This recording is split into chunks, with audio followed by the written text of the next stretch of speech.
చూసే అనుభవం ఉండాలి.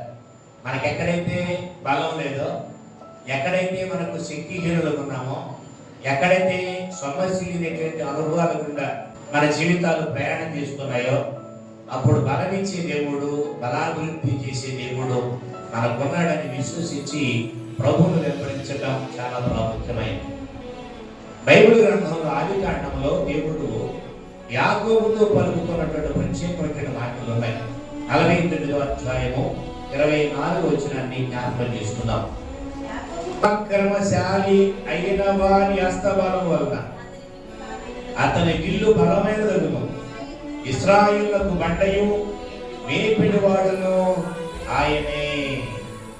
ప్రియులరా, యాకోబుకు దేవుడట పరాక్రమశాలి అయిన వారి హస్తబలము వలన అతని విల్లు బలమైనది. విల్లు అంటే ఒక యుద్ధాయుధం. ఈ విల్లు బలమైనదిగా ఉంటుంది. ఎప్పుడు పరాక్రమశాలి అయిన వాని హస్తబలం, చేతి బలం.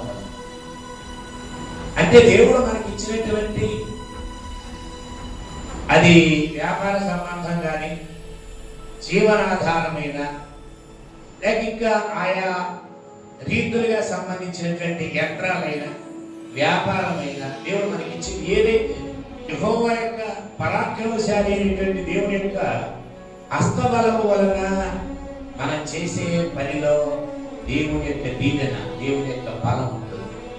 అంటే విశ్వసించే మన జీవితాల్లో తప్పనిసరిగా దేవుని బలం తోడైతే, ఎవరు సామాన్య వ్యక్తి బలం కాదని, అధికార పక్ష బలం వేరు, అంతేనా కదా, లేకపోతే అధికారుల బలం వేరు, అయితే మనకి ఉన్నటువంటి బంధు బలగం వేరు.